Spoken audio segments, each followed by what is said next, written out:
Hello, everybody. How y'all doing today? Welcome to Four Mics, 13 Teeth, One Ankle Monitor. And today we're going to be digging into the life of Mr. Orry Johnson. Orry, how you doing today? Pretty good, pretty good. Pretty good. I'm Gary Blanks. Welcome. And if you hadn't, like us, subscribe to us, share us, all that stuff. But meanwhile, we're going to be talking about Orry today. So, Orry, where did you live? Well, where was you born and raised? I was born in Gulfport and lived there for about 5 years till my grandparents died, and then moved over to Louisiana. Okay. So Mississippi, Louisiana. Most of your life you've lived in Mississippi and Louisiana. Yes, a little bit of Georgia life. You got a little bit of Georgia in you. Mm-hmm. Go Dogs, right? Go LSU. But that's all good. I had to throw that at you, but yeah. At an early age, there was a story that your sister has told me about. Something about her giving you a glass of. It was supposed to have been a glass of water, but it wasn't water. So tell me about that little situation. I feel like my sister kind of put you up to asking me this question on live right here. So I'm starting to feel like that. Yeah, but now we had an old green John Deere ride lawnmower. Yeah. And I was out there huffing gas. Okay, so you was huffing, and how old were you? 12. You was 12. 13, yep. 12. Okay. And out there huffing gas, my sister. Well, I ended up sucking the gas up through the hose. And oh no! Got a mouthful, so I go to gasping for air and everything. And by the time my sister got done laughing, she decided. I said, "Man, give me something to drink." Well, she runs in there and brings me a cup of vinegar. No. Yeah. This is my wife she's talking about. Oh yeah, by the way, this is my brother-in-law. So, but this, so she brought you a cup of vinegar after you didn't have, so that might have messed you up for life. Yeah, that's why I got the ticks I got because of that. I'm blaming it on that. Not all the drugs, just to get the vinegar.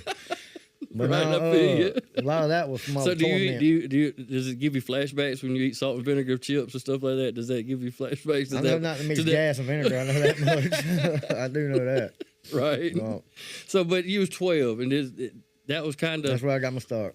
That's what started you off on a kind of a... The head changes. Right. Getting, trying to, I guess, hiding from our troubles or whatever, masking our emotions, but so from huffing gas, so I want to know, though, who taught you how to huff gas? A buddy of mine. It was a friend, same age or a little older? We went to school together for a little while when I lived in Georgia with my mom for a while. Right. I ain't lived with my mama much in my life. Right. Was it just a kid in the neighborhood, a neighbor's kid, or just somebody you went to school with? Like, what was weird, I didn't really get locked in with these guys until I started hanging out with an older man out there. And now I look back on everything, it was a weird situation. Right. You didn't, really weird. It wasn't normal. No, it shouldn't have been like that. You didn't know that it wasn't normal at the time, right? Bad man didn't get me, but I don't know who all he was getting. Let's just say that. So, we hung out at his house, a bunch of young boys. Right. And we started. That's how we started getting in the partying scene. You know okay, right. From I met Josh I met him over there, and he got me started on huffing gas, and we started hanging out with a group of people out there in Marion County, Georgia. Yeah, and, this is when you done moved to Georgia, yeah. Right? And that's right on from there. Right. So, but what did that progress into though? My next step was pot. Smoking pot. Right. That was my next step. And then I ended up going back down south and living with my aunt and them for a while. And I got tired of, like I said, being told what to do, living under their rules and everything, So you was I'm a grown man. I can do what I want to do. No. This is what I'm going to do. Well, and not dogging my mom at all. I made my decision on my own. But I never really had rules at my mom's house. A lot of leniency. A lot. Right. I got you. A lot of leniency. So I guess I got programmed that way. So when I got down there, I wasn't used to rules in the house. Right. So they, you're talking about Aunt Shell. Yeah. My Aunt Shell, yeah. Yeah, she's gonna hold you. In hindsight, I should have listened. Right. My uncle always told me. With any, like when I was 15, 16 years old, I thought I knew it all. Nope. I'm gonna do what I want to do, and and this is what it is. But you ended up running away or just moving out, leaving Well, them? it wasn't running away because they understood. They understood they couldn't hold a gun to me and make me stay at home. Right. This and that. So They let you make your own decisions. So I ended up Right. moving out, staying in a bando, which is a abandoned house. Right. And I'd go to Walmart at night to eat, and I'd act like I'm shopping and push the buggy around with me, just throwing average stuff in the buggy and eating a bag of potato chips or something. Then when I got full, I'd push the buggy off the side and walk out. Right. Go right back to the bando. Right. So, Right. So and then it turned into what was next though? Then you're what 16 at this time? yeah, I'm about 15, And that's about. 16 Is this at the point. first time you had never been locked up before? Yeah. No, not yet. Right. That's so coming tell me. soon. Yeah. Right. That's coming soon. So you was well on your way though. Oh, yeah, I was on the right track, fast track. Right. Well, Right. So what happened next? Well, I left there, come back to Georgia, and got linked up with that same guy I did huffing gas with. Right. And got on the rock. Okay. So I come up, I was about 17 at that point, come up and got here on my 18th birthday, rode a bus. Okay. But you'd gotten locked up though in this time though, right? Yeah, I ended up catching 16 misdemeanors 16. in one day. They couldn't consider that just one felony. Well, you know what I'm no, they saying? did. Every three, what they did, the only thing that saved me is because, like the judge said, he said I could charge every three felonies into Every three misdemeanors into into one for the same charge. So that's what? 3 times 4, 16. 12. Yeah, right. That's a pretty good. So bit it's of about 4 felonies, yeah. right? So at one time. My option was military, National Guard, or jail. Right. I chose military. Well, I ended up doing that. Went to Fort Leonard Wood, Missouri for 2 weeks. The CO came back there and said, "Did y'all's recruiters tell y'all lie about anything?" I raised both hands. I lied about everything. It's not what I lied want to about do. everything to get me home. Right. You know what I'm saying? They said, "All right, we're gonna give you an honorable discharge now." They still give me an honorable discharge. Because again, was not up to listening to other folks' rules. Yeah. You wasn't fit to obey nobody else, right? Nope, it was just to get me going to jail. right. Well, I ended up coming back, and so that's when I went to Georgia. I come back 17 years old. Yes, I come back 17 years old, went to Georgia, and that's when I got on the rock. Right. Lasted 2 weeks on that. Was not good at it. So I smoked rock. So you wasn't a about good 2 weeks crackhead, and huh? ended up going straight to jail. Right. Straight to jail. And what was the butt kicker is the guy that arrested me was my old dare teacher. Ah, right. You know, he was a great dare job. officer. You did a great job, buddy. You know what I'm saying? Right. So he just sitting there. I can't believe you and him. You know, everything I taught y'all, this and that. You know, da da da. He said, You little knucklehead. You ain't listening to nothing he I took me to said. jail. That Yeah. didn't matter. He took me to jail. Well, what was sad about that is I don't know what made me steal from another crackhead that didn't have nothing. So I went to jail. I went to jail for a busted radio. It didn't work. And the dude seen me pulling out of his car. And here come the good old brown boys, and they come and locked me up and took me to jail. Well, I got out. I spent 6 months in Marion County Jailhouse. Right. 6 months.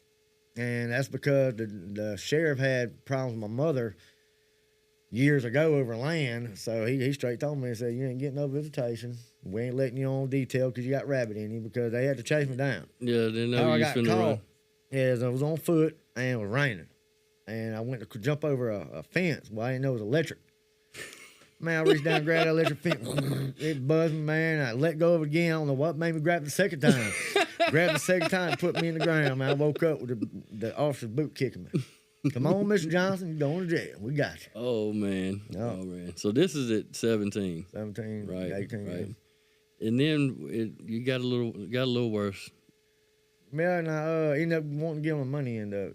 So I moved back down to Louisiana. Still a childhood friend of mine. He still is. You know, we chose the money end of it. Right. You know, he wasn't chasing no high. So him and his brother taught me how to hustle, you know, and everything. And so I went from doing crack. And the phenomenal part is, ain't too many crack kids go to selling crack. Right. I ended up starting selling it. Well, they taught me how to do it, this and that and everything. Well, I was standing on the corner one day, right there in the projects, and a lady walked up to me with holding a baby. Offered me her baby for a crack. Offered the baby For the crack. So I took the matchbox, went to my boy's big brother, the one that I was in with. Well, like for just a night, or just here, take the baby. I want for a 20 piece. Hey, dude. There wasn't no timeline on it. I mean, I've seen some crazy stuff before, you know what I'm saying? But that kind of takes the cake right there. So that's what topped it off for me to get out of selling crack. Right. You So know, 'cause I'm you knew saying- right then that's not what you wanted to be in. I knew right then that I was part of the problem. Right. Anyway. Okay. So you felt like you was living off I other was people's shoving- miseries. Yeah, I was shoving this down their throats. you Right. know, which, to be very blunt about it, if they ain't buy it for me, they're gonna buy it for somebody else, Gary. Yeah. Right. And that Right. when I got on the pill selling part of it, that's how I started. I was more raw at that point. Like I wasn't new to it. I knew in my head if they didn't buy this 30 for me, this 30 milligram rocks for me, they're gonna go down the street and buy it. Right. In all honesty, I got to where I was selling 14, 13, 16-year-old. It didn't matter who you was, what was going Because you was on. gonna go down the street and get it. Right. Why would I pass up that $30? Right. Right. I Next feel person to you. make it. Right. You know, so I ended up getting out the crack business, moving back, staying in Bogue at that point in time, and I ended up moving to Mississippi with my aunt. Doing okay actually, man. And this old man, I ain't gonna say his name, but this old man really taught me the money end. Right. You Right. know, the big money end. So we were sending pie. We went to selling pills. That's when opiates started. Right. And that's what you kind of like them though. I already liked them before I started selling Right, the right. Oxycontin. I was already popping lower sets and stuff here and there, you know, but it wasn't a problem with me at that time, not in my head. Right. Right. Because You I'm didn't see yourself No, as I got being a the pocket problem. full of money. I'm not Right. struggling. Right. I'm a grown man. I do what I I'll want to trade two of do. these for 100 of these. I'm taking you know? care of business. Exactly, yeah. Right. Had my phone even matched my TV. You know, I was doing it. Right. And so I'm sitting there, you know, cocky, young, you know, just thought my crap didn't Can't tell me stink. nothing. Can't tell you me nothing. nothing, man. And I ended up having a toothache. I met my wife, my beautiful wife, Eden, and I ended up having a toothache. Well, by that point, me and her and some older gentlemen in our family were sending about 6 to 8 people a month to the doctor. Right. So- Shopping. Oh yeah, so I was pushing almost 40 to 45 grand through this one little house. I mean, this old man was a month, 45 grand, if not more. We've had to Just have. through pills. I've had to have my. But then you had started using these pills not too. them yet. I haven't Not got yet. that You yet. hadn't fallen No, into it's it coming. yet. Yeah, it's coming. Right. So I was making that money, man. I loved the money. We were making so much money. I had to have my uncle come over and help us count it one night at the kitchen table. There was just so much money. Right. Walked around with a knot this big in my pocket, man. Thought I was a man. Right. And there for about a year and a half, you bought pills in Washington Parish. You were buying it from me and Pops, most likely. Right. You know, it was that simple. You were buying Right. it from us. Well, I ended up getting a toothache. I got my wife. Me and the old man had it out over something. Well, there's people in my wife's family that were moving forward too, you know. So I wasn't taking no loss. I was still be selling, making money. A toothache, Gary. I ain't never been in this my whole life. Right. I'm going on 2021 at this point. Never been in dentist my whole life. So being afraid to go to the dentist, I started eating. Took a quarter of a Roxy, went from a quarter to a half to 3/4. Within how 3/4 long to of a time? Not even 3 or 4 days.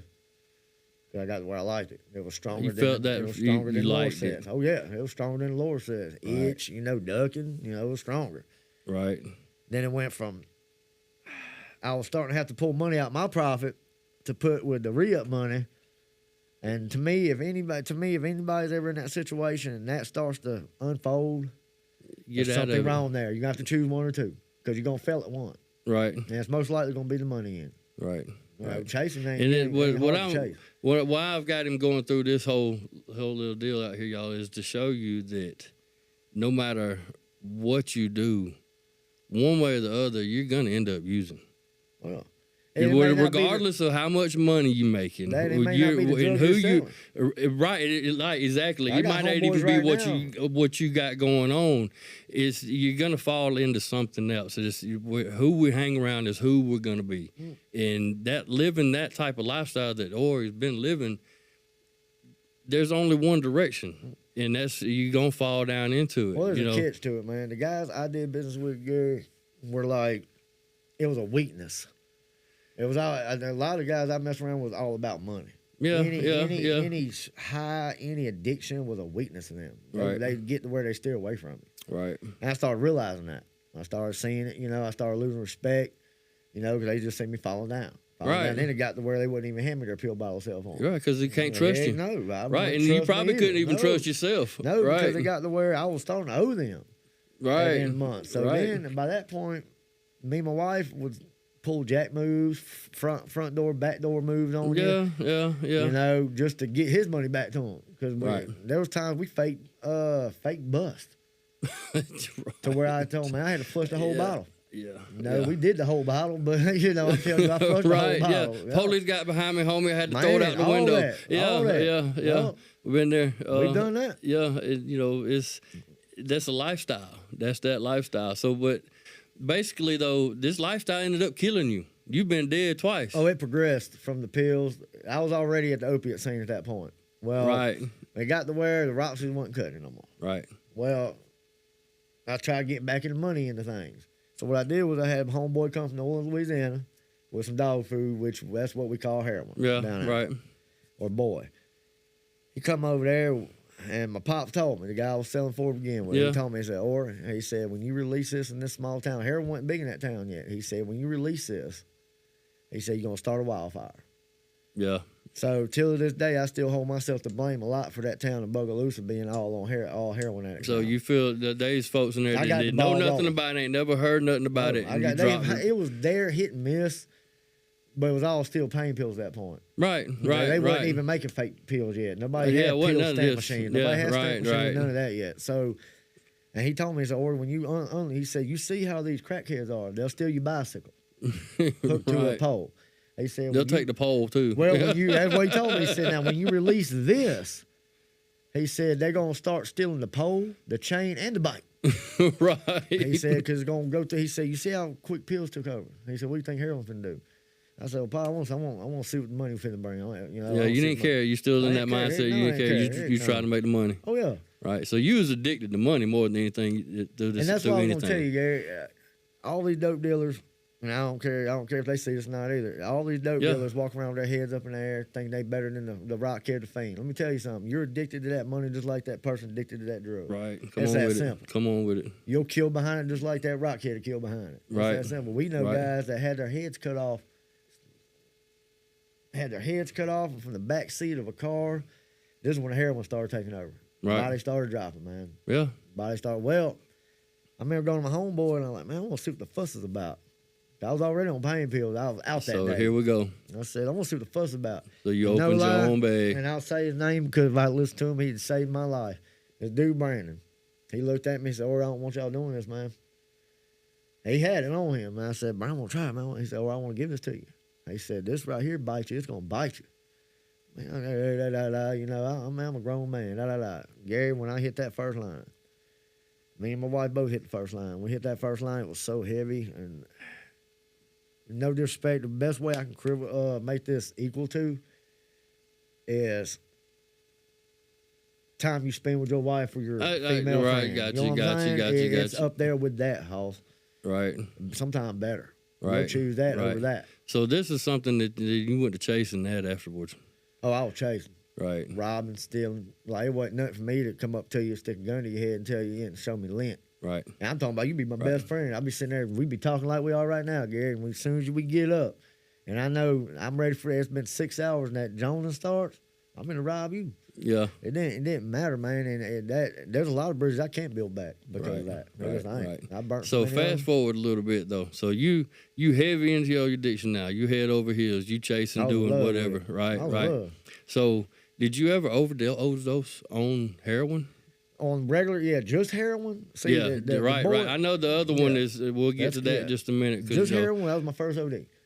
And what it was, the boy we got down, the heroin we got down there, it was so good and so pure that it was the color of the center of a sunflower. Mm.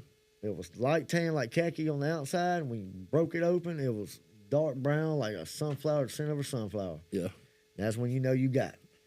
You could smoke it, boot it, and snort it. It was that good. It didn't matter how you did. It didn't. It was good. You didn't have to break it down and shoot. You didn't have to break it down, throw baby X-lax in, none of that. Laxative, none of that. Well, I had done so much earlier today, my wife was at work still. And it didn't help. Here, I'm going to point this out. It don't help when you got friends that will let you have $5,000 to $6,000 credit throughout the year, knowing you're gonna pay them on tax season coming. Right. And I have a plug like that. Right. He fronted me because he knew he was getting it back. Now that I didn't make a bad name for myself. I paid my bills. Right. But, you know, I tell him, look, I got taxes coming 3-4 months. You carry me until then. I say, I got you. And that didn't help none at all. That's tough. That didn't help That's none tough. at all. Right. You never had to be sick. But the day that when I OD'd, I had done probably what, 3 grams of heroin. That's almost $700 of heroin. That's not normal. Nope. Like even for a normal user. 20. See how we sell it down there? We sell $20 foils, little foil packs. Yeah. $20 a little foil. It come. I'm talking about probably a 0.2 of. This is before fentanyl hit. Yeah, this is before fentanyl come down. Right. And it was about 0.2 on a scale for same equivalent, same amount as meth. Right. 0.2. Okay, it's about that's a $20 fold. All right, but it was actually a 0.1 of heroin. It's half of what the point is on a meth. Well, anyway, so I'm not thinking I'm doing that much. I did 20 here, 20 there throughout the day. Well, the time my wife got off, I was out there. I was out there, dog. Well, she came in and my wife, she got a liver problem. Her liver has saved her life twice. Because her liver don't filter like mine does. It pushes it out. So if it was bad, or if her body didn't agree with it, she'd throw it up. Okay, it wouldn't go through. It wouldn't even go through. It rejected it. It saved her life twice. Because both times we did the same thing. But she had the heroin, when I OD'd on heroin, I had done like almost 3 grams that day within about 4 or 5 hours. And a gram's over $225 a piece. $225 for a gram of boy down. So you was spending some cheese. Well, I mean, you was running up a bill. I'll run up a bill, yeah. I'll run up a bill, Right. yeah. I'll run it up, too. I'll run it up. Yeah. But, so, what saved my life there, man, is, and my wife would tell you, I used to go out and tinker around in the shed in the yard all the time.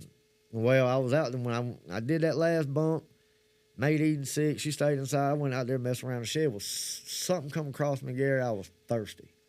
Had to have something to drink. Yeah. That's what brought me back inside around her. Right. Other than that, I'd have OD'd If you out hadn't there. even went back If I inside wouldn't to get have got something thirsty, to drink. I'd been dead. She Right. found me dead Right. next day. Right. So, but then your next OD though, I'm gonna go ahead and fast Yeah. forward through. You're in it. You're head over deep. You know what I'm saying? Ups and downs, in and out of jail, probations here and there. That's all behind you. But the next one is you was clean. You wasn't really doing anything. You had moved away from. Yeah, I moved away. You had from all moved that. away because you knew that you I was couldn't in. be You around couldn't there. be in it no more. You was actually trying to come out of it, and you moved back to Georgia, and you was in Columbus, Georgia. Columbus, Georgia now, and you was working. Yeah, I was painting. I had my own business. and Right. I was saying you was doing theater. some things. You was done got your relationship back with your kids. This, that, Yeah. everything's going good. You back with us. You know what I'm saying. Your sister come got you. You say, look, we can't do this no more. We're through with it. No. We're coming back. But then again, it was another toothache. Yeah. Another toothache. No. So take care of your teeth. Oh yeah, all that. If you can't deal with it, take care of it, man. Right. Especially Gary, if you got something you've done before that you know will stop it. Right. Just like when somebody sticks their hand to a flame on a stove, Right. they're not gonna stick their hand there again because they know it's gonna burn You them. know it's gonna burn you, But right? if they do burn them, they're gonna get the aloe vera because they know it makes it feel better. Same with toothache. You know So, your but this pain pill you went and got though. Tell me it about looked this. just like okay. It looked just like a real Merc. All right. And So, but it was a fake pill was a that fake you one. went. What you So, got to? That's another time me and her did one each. When I OD'd, they had to hit me twice with spray Narcan up the nose, and they had to hit me in the IV twice. They didn't bring me Right. back. So it brought you back. They hit me 4 times to bring me back. All right. So Average person but on that was- average heroin only takes 1 spray. Right. But that was your turning point though. So now That right there told me not to do no more pills. Yeah. So now, but you've been clean for 4 years. 4 years. That's what we've been trying to get to. I had to let you know. I'm a manager at over a multi-million-dollar a year restaurant. I'm a manager over the kitchen. Well, one of the managers over the kitchen. My wife done progressed to a prep manager over the kitchen. Right, and you want to have your own food truck one day. I wanna have my You own want, food you truck know, one and day. you want to do something to let folks know that that living a life of drugs. If you know you got a problem, get some help. Seek some help. What I want to tell everybody, Gary, is You're not gonna get off of nothing until you're ready. Until You you're ready. can have your family, your preacher, your kids. I've had my daughters push me, Daddy, wake up. I'm standing straight up in there, zombied out, Yeah. with heroin in me. And I support anybody trying to help people, y'all. But the truth be known, man, until you get enough of living like that, struggling like that, you're not gonna get off of it, man. Right. Right. Yeah, I almost died twice, and I still, well, the first time I still kept doing it. Right. You know what I'm saying? I died. And don't think, but I want to let you know though that do not think that you cannot come out of where you at. There's always an exit. Always an exit. There's always strangers will help you. Right, right. So just ask for help. Look for help. We're up here at Celebrate Recovery. Call for us.